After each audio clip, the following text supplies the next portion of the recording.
Hey, what's going on, everybody? You know who it is. It's Zeus Cruz of Olympian Multimedia, presenting you with another segment of A Word with the World. And we have a special guest in the studio today. So I want y'all to welcome Miss Adaria Armstrong to the studio. So, Miss Armstrong, how you doing today? I am doing well. Thank you, Zeus, and I'm very happy to be here. And thank you for having me. And I can't wait to talk about stuff. My favorite subject. Well, I appreciate you doing this with me, taking the time out so we can chit-chat on a few things that you're up to, your passions, what are you getting into, and so forth. So, let's dive into it. So let's start with your position as the Director of Youth Services. Explain to our viewers what that role entails and how you became involved with it. Well, I've done a lot of things in my life, and it just so happens that when I kind of got into my midlife, I needed something to do. I needed to find something to do. So I started working part-time at my local library up in Bergen County, in my hometown, which is Leonia, right next to the George Washington Bridge, like 5 minutes from Manhattan. And I parlayed that position that I got at the library into a career, into a later in life career. Awesome. And I went back to graduate school, got my MLIS, which stands for Masters in Information and Library Science. Wow. And did that in 2.5 years online at Wayne State University. Okay. And it was a wonderful experience while all the time working at public libraries. And I worked at probably about 13 public libraries in and around Bergen County. And as soon as I got my master's degree, I started interviewing at libraries for full-time positions, for librarian positions. Awesome. And I accepted this position down here in Bridgeton as Director of Youth Services, which means it's a fancy name for children's librarian. Okay. But sometimes in larger library systems, there are kids librarians and teens librarians. You know, they have enough money in the budget and whatnot to separate those two. So you'll have two youth librarians in a library. But because Bridgeton is so small and our budget is so small and our library is so small, I'm kind of wearing about 3 different hats. So I do everything that a children's librarian normally would do and a teen librarian would normally do. I'm responsible for programming, for bringing, having interesting enough programs and events and activities for the kids to want to come into the library. Awesome. Also for choosing all the books that go up on the shelves and to advise people on what to read. I'm also an environmental goddess, if you will, at the library. So I green up the library as much as possible, and I try to impart environmental steward practice, like philosophies and practices in kids by the crafts and activities that I do with them.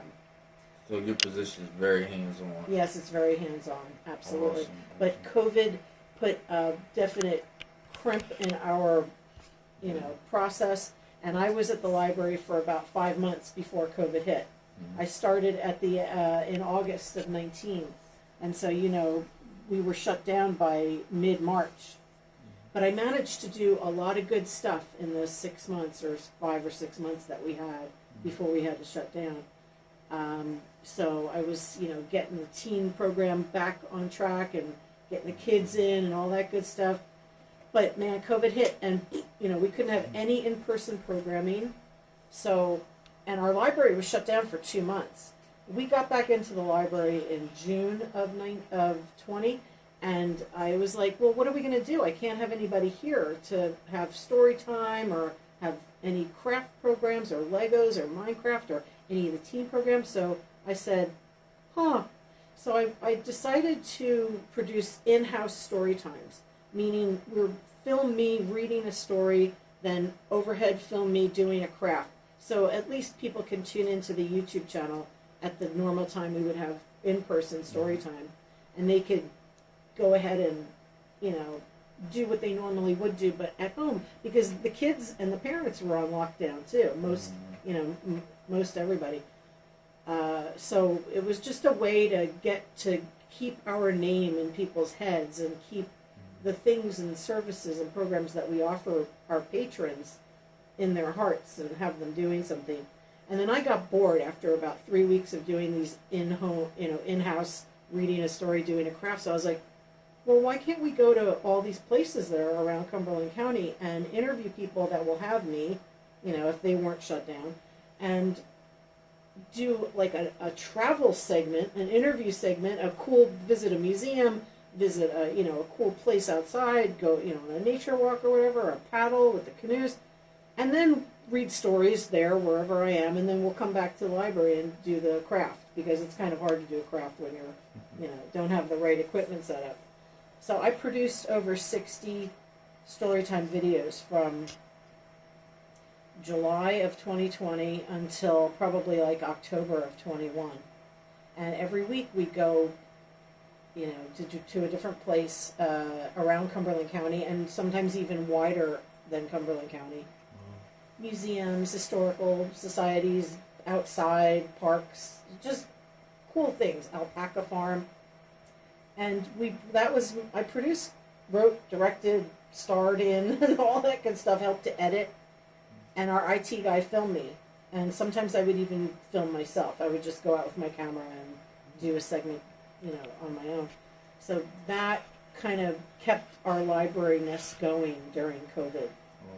Awesome. And I don't know if I addressed what you asked me in terms of what is a director of youth services, but what do you think?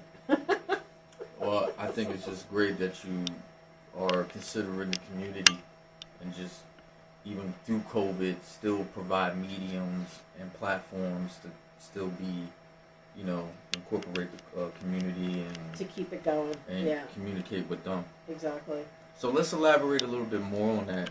I know you also orchestrate different indie author events, like book signing events at the library. So how did you come about bringing that idea to fruition? And what does it mean to you that you're able to create this platform for artists to showcase their abilities? Got it. Well, at other libraries, I was very much involved in doing adult programming. Events, activities, programs at the library that would attract our patrons to come in. Whether it was a history talk or like a green cleaning spa that I would do for people to come in and learn how to make, good eco products to use around their house so they wouldn't have to go out and buy toxic stuff, myriad of things, classes that I taught at different libraries. And when I talked to our former director, Linda, she had said that this indie author event had been held at the library a couple of times before she was the director. And, sorry, I think I'm going to sneeze, but... Edit! Sorry, wait. No, it passed. Just give me a minute. Or keep it in. Hey! Impromptu. Don't we love that stuff? Here, we'll have a CD, DVD break. Here's your going. Okay, we're back. And we're back. Sorry to be the director of your... It's okay.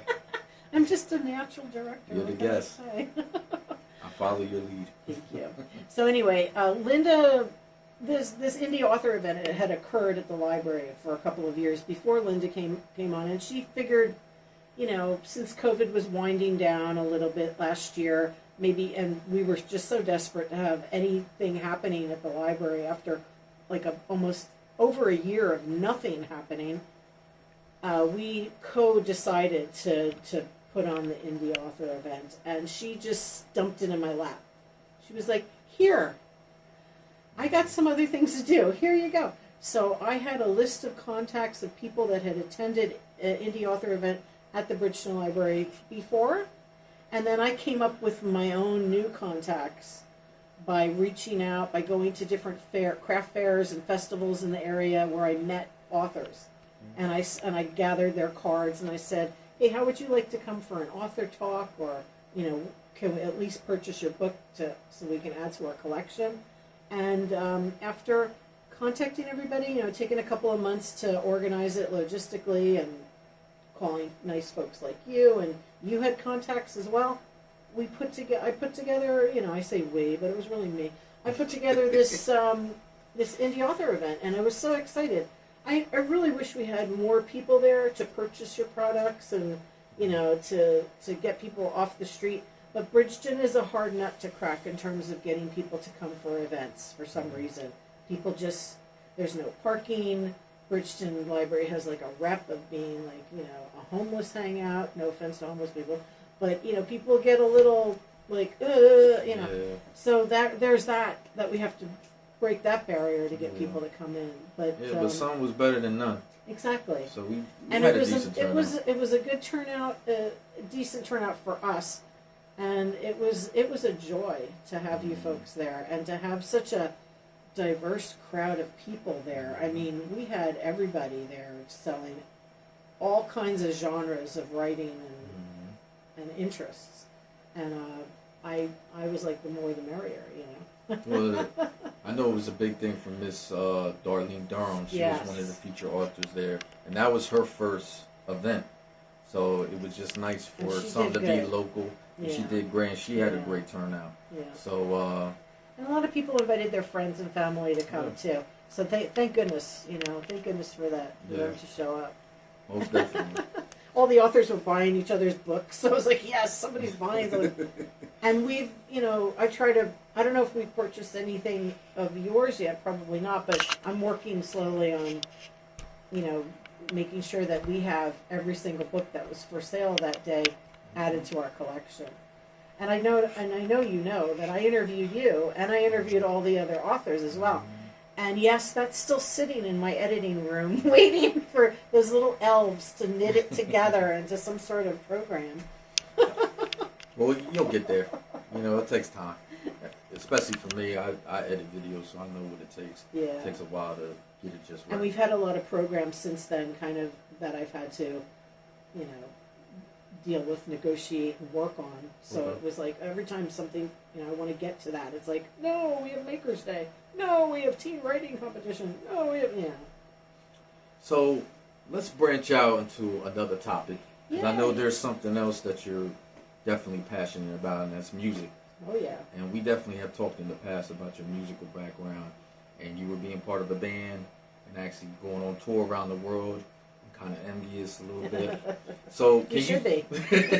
So can you speak to the viewers about your experiences and your fondness for music? Oh my goodness. Do you have about 4 hours?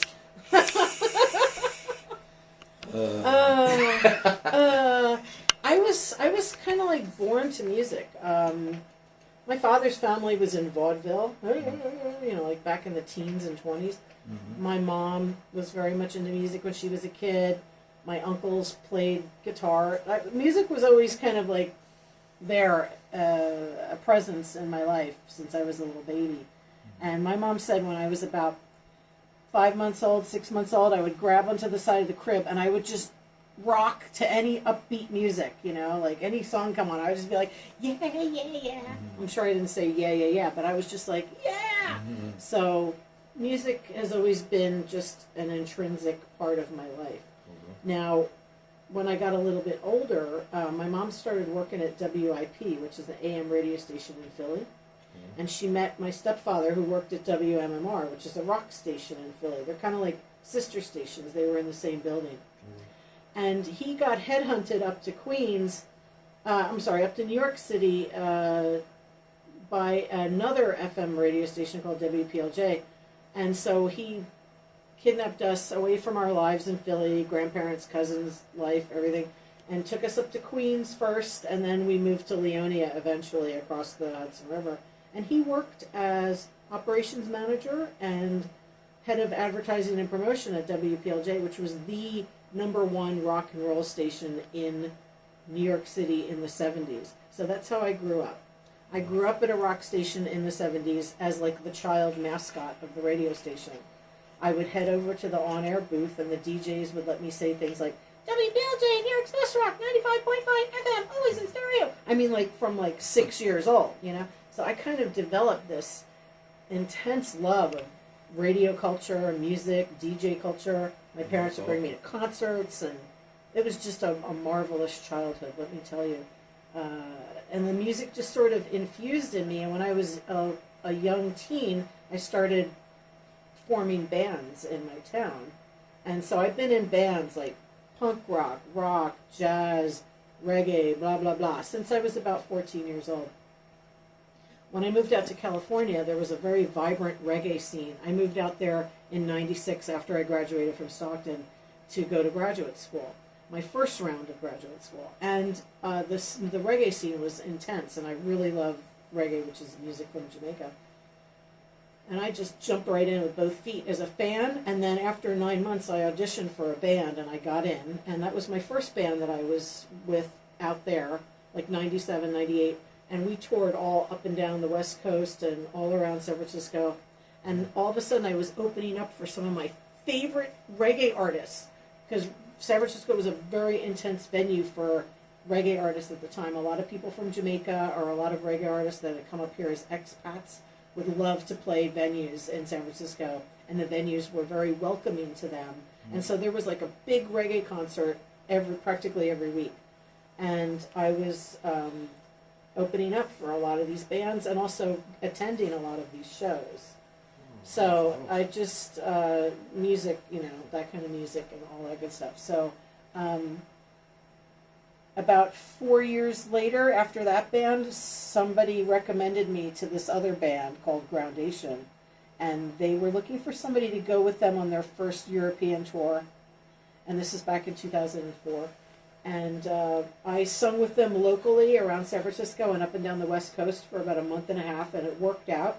Then they took me to Hawaii, and we did about 10 days in Hawaii. And then we did, like, about 2 weeks after that, we did a month in Europe. And I went all throughout Europe as a singer in a reggae band. And I got to sing in the most marvelous locations and venues. And the people of all the different countries that we're in were very much into reggae, very supportive of it, loved this band, knew this band, had their few albums that they had put out to that point. And so we were just very well received, very well treated. And it was a great way to see beautiful countries in Europe, some of which are in my DNA, and to be paid for it. Hello. And to sing, it was just like one of those rare, wonderful opportunities in my life. Yeah, so music is just incredible. I think it's one of the most emotional ways to express yourself, besides writing. Yeah. I think music, creating music and also writing songs, it's just such a wonderful way to express the joy, the sorrow, and all the other good stuff of being alive. And it has, for me, always been a connection to the planet, because for me reggae is like the heartbeat, and so that's why that particular music appeals to me.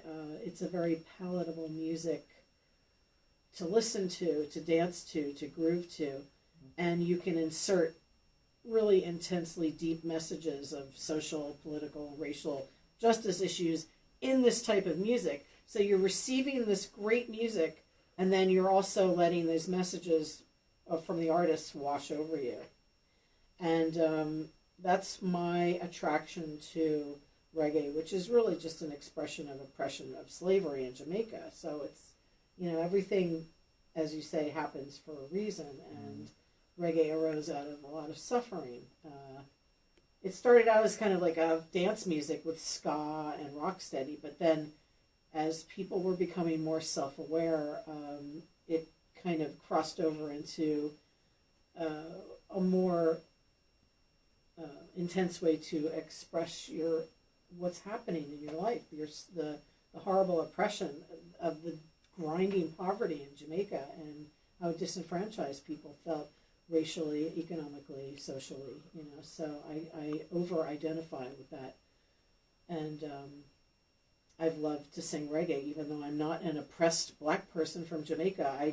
There's something, and no one ever questioned me, like, why are you singing this music? You're not Jamaican, you don't, I always felt like, because I love it so much and I have such a strong identification connection with it, I never felt like I was, like, co-opting somebody else's oppression, singing reggae. And a lot of the bands I've been in have been like white boy reggae bands. So, although Wow. I've performed with a lot of musicians from Jamaica as well, and that's really wonderful. And then, so when I came back from California after being out there for 13 years, loved it very much, where I worked for two of the largest world reggae music festivals for about 10 years also. And I was a DJ out there as well on a radio station in a great little town called Guerneville. I came back to New Jersey, like, what am I doing back here? But I just missed my family, and my nephew was growing up, and I just wanted to exert my influence over him. So I was like, I must move back and mold this young mind. And I hooked up with a band just on Craigslist, musicians. And my friend Richard and I kind of created a band out of his old band. And we started performing up in North Jersey. And we were together for about 4 years, and we played fairly frequently, but not reggae. It was kind of like a mixture of what everybody in the band wanted to play. So we could play punk one week, we could play some rock songs, we could play some like indie alternative songs, some folk songs, and of course I'd be like, can we do a reggae tune? So it was like a mishmash of all of our favorite tunes. And we have our YouTube channel, it's called One Tom Short, like T-O-M, One Tom Short. And also I'm on Vandalism, so you can go to Vandalism, put my name in, and watch me sing probably about 30 different videos of all people from like Aretha Franklin to Led Zeppelin. So. Wow, that's pretty incredible. Okay, so while I was out in California, here is this blue book. Yay! It's called Chant Down Babylon. I don't know if you can see that. This is my master's degree thesis from my first master's degree experience, which was an MA in social and cultural anthropology with a kind of like a concentration, ethnomusicology and environmental sustainability, because that was always in my heart. But since I was so deeply involved with the reggae scene out in California, when you have a master's degree in social and cultural anthropology, you have to write an ethnography as part of your graduation requirement. And an ethnography is a study of a culture. So you have to live with and sit with that culture for however long until you feel like you've gotten all the information you need to write something about it, to describe it to some other person. And because I had been a performer in the scene and a fan of the scene and working at other reggae festivals, I felt like I had a good place from which to tell a story about the scene. And I interviewed over 30 different people, from performers to fans to DJs to music promoters to my friends. Asked them a whole bunch of questions, and my theories in this book, you have to come up with why are you writing this book? Like, what part of the culture that you want to focus on to make this book come alive. So my two main focuses were do the messages of the music actually become imparted to the people, or are they just there to party and dance around to reggae music, and my other investigative question, as it were, was, is this scene really a community? Does it have all of the components that one needs to define and create a community, or is it just like a party scene? And so I addressed those two focal points in this thesis, and that was part of my graduation requirement, and it did very well, and it's been published in a couple of different reggae magazines, parts of this. So, yay! Wow. But this was in 2000. I moved out to California after I graduated from Stockton, and I was out there from summer of '96 to the summer of 2009, and that's when I was on tour and hung out with reggae bands and did all that good stuff and worked at music festivals and was a DJ. And I was an anthropologist too. I worked for my graduate school. One of my graduates, my thesis chair, actually, her name is Lisa Faithorn. She went on to work for NASA, by the way. She was a wonderful anthropologist that helped start the program at the school that I went to, which was California Institute of Integral Studies in San Francisco. And I worked for her organization, and we worked on different projects with the Alzheimer's Foundation, Osteoporosis Foundation. We would compile information, make a survey, and then interview people, and then compile that information, turn it into a report, and hand it off to whatever organization hired us. And I also worked for another, in my like anthropology zone hat, I worked for an organization called Satisfaction Works, and I ended up interviewing hospital CEOs and COOs for 14 years. I worked for this company, and I worked from home, so it was nice to telecommute. So wherever I lived, I had a job. And they gave me a break so that I can go on tour with different bands and stuff, and I could always come back to my job, which was awesome. And I did that for a long time, helping compile information for lobbying associations for hospitals. So the lobbying association would hire Satisfaction Works for us to interview their hospital membership. So I've talked to almost every doctor, every hospital CEO, COO in the country. Very interesting job. Then I came back to New Jersey and did that band and worked for my mom. My mom, that's another half an hour. You should definitely interview her. She started a television and film catering company in North Jersey in 1982. And she's fed almost everyone you could think of in music, television, and film up in and around New York City. She started by doing music videos. So she did, we've worked with Spike Lee, we've worked with Public Enemy, we've fed a band called Anthrax. I mean, just anybody you could think of in music, like in the 90s, the 00s, and the beginning of the teens. And the end of the 80s, my mom was there and fed them. So I've been working with her off and on since she started her business back in 82. And when I came back to New Jersey, the idea was for me to take over her business and keep going. She also does low-budget films, anything that ever was produced at the New Jersey PAC. She fed everybody. The business went down like after about 4 years. Because of the economic downturn in 08, 09, her business really suffered, and we retired it in 2014, and that's when I started working in libraries. So I had to make a career for myself, you know what I mean? Because I was back down to zero again. I wasn't going to move out to California again, so that's why I created a whole new life with my library-ness and got another master's degree and all that stuff. And meanwhile, have been DJing. I DJed when I was at Stockton. I was on the air for 4 years. I had a great show on WLFR, which is the radio station at Stockton. And when I was out in California, I worked at a radio station called KGGV, which is a community radio station in Guerneville. I had a show on there for about 5 years. And then when I came back here, music, library, trying to get my graduate, get my second graduate school together. And I got hired by a very famous radio station, Fairleigh Dickinson University, called WFDU, which is like 40 years old, and Uncle Floyd is on it, and all this good stuff. So they had me DJing there for about 2 years, and that was really exciting in 2016 to 2018. And that's pretty much when I decided I wanted to be back down in South Jersey because I was sick of North Jersey. It's very crowded. Yeah. There's a lot of people. I mean, it's nice. It's a great place to have grown up. Such close proximity to Manhattan and all the culture that's up there. But man, it's like 1 million people in a county that's 1/3 of the size of Cumberland County. And Cumberland County is like, very large, and there's only about 150,000 people down here. I keep running into the same person. I'm like, hey, how's it going? Hey, how's it going?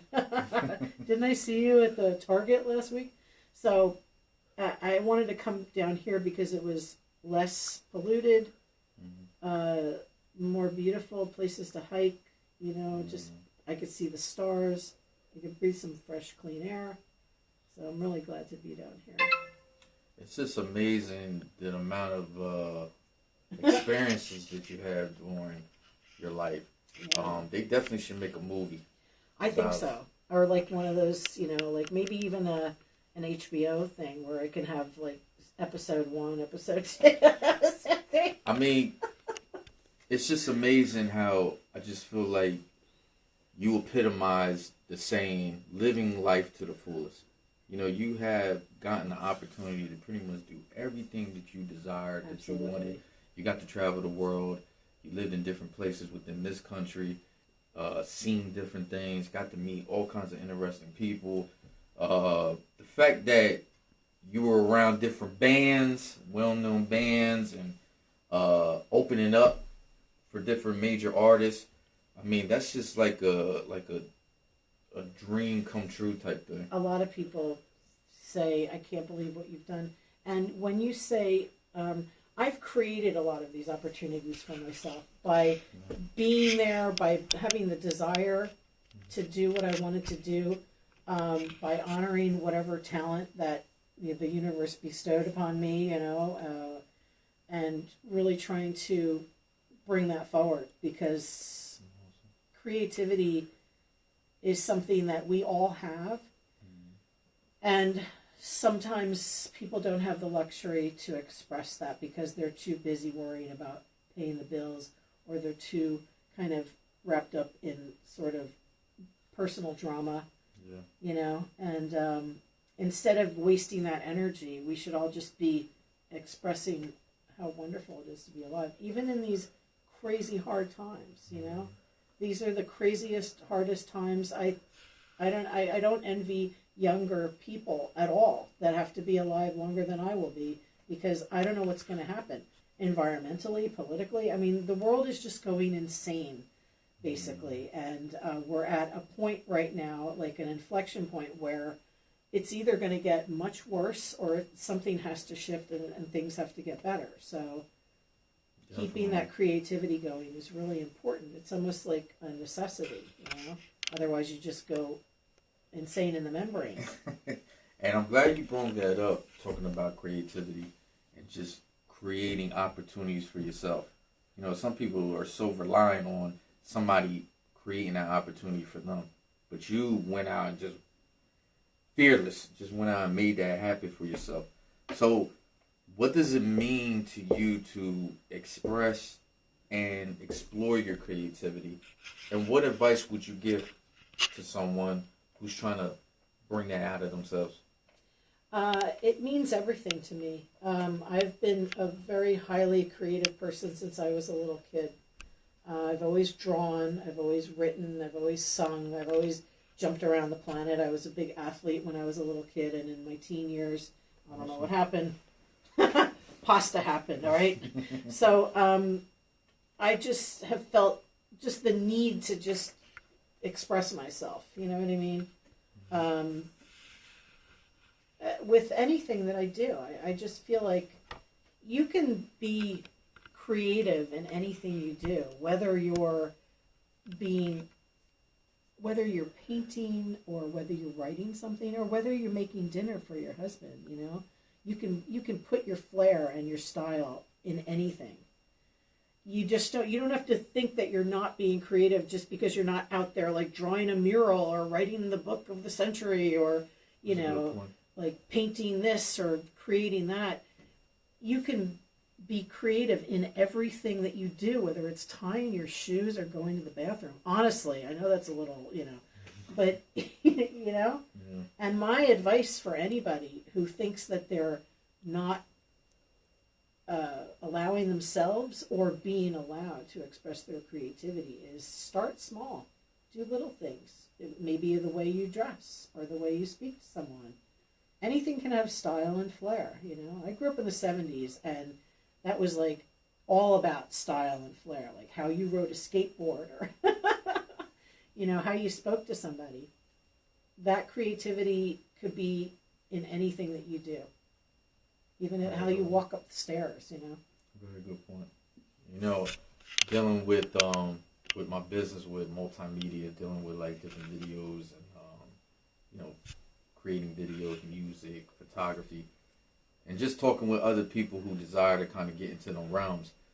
And it's just amazing how they make it such a complex thing to just to start an idea. Right. And it's like you're making it more than what it needs to be. Right. Just whatever is coming to your mind or what you feel in your heart, just start off simple and just do it. Just do it. The beautiful thing about life is if you mess up, you got an opportunity to do it again. Of course. You got an opportunity to redeem yourself. That's right. So don't feel like you got to knock it out the park every time you end up trying to do something from a creative standpoint. As long as you're passionate about it, you know, that's when the best art comes out. Absolutely. And people notice that through your music, whether you're a drawer, musician, whatever the case may be. Writing, yeah. People can see that, and it's infectious. You know, because they're just like, man, you're just a regular person like me. And if you were able to do that, I could just imagine when, you know, I put my fortitude toward it, what I can put on. Yeah, how much passion and strength will come out of that. Definitely. And I noticed you brought a CD. And can you explain a little bit about that? They call me One Take Armstrong in the studio, meaning that I've gone into recording studio and been a backup singer for many different CDs. It was part of my performing, you know, and word gets around. If you're a good studio musician, people will just come, you know, knock on your door or call you and say, you know, come, I'm doing a couple of songs tomorrow. Can you come in and lay down, you know, some backup? And so this is just one example.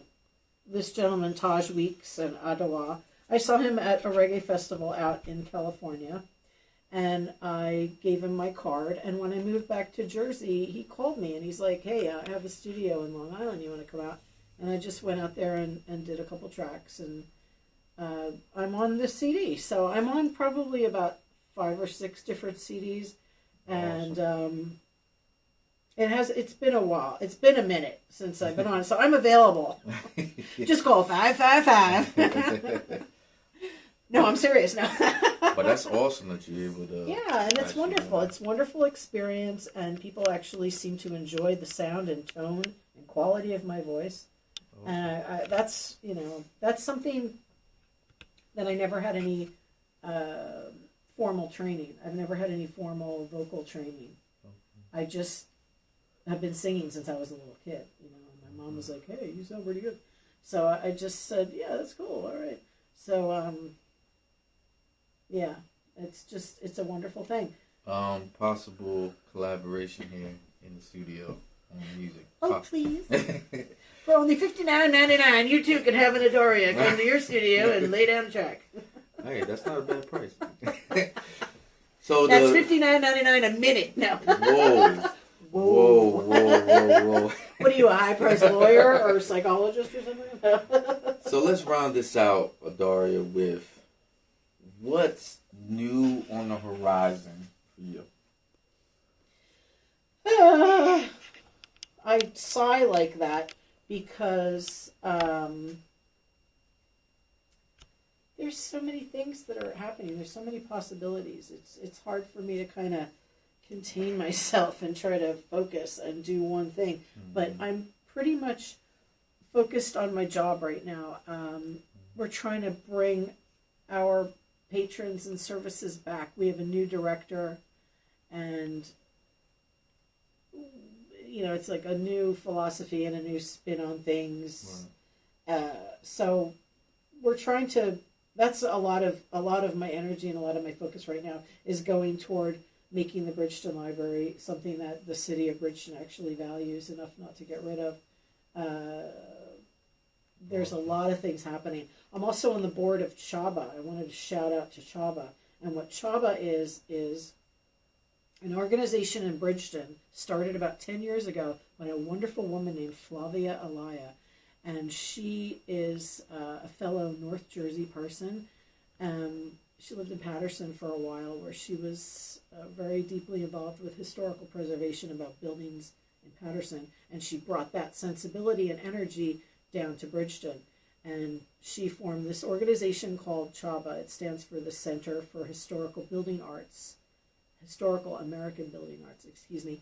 And she's asked me to be on the board. So I've been on the board of that organization for about 1.5 years now. And we look at different buildings in Bridgeton, because there's so many historical buildings in Bridgeton, over 2,000 commercial and residential.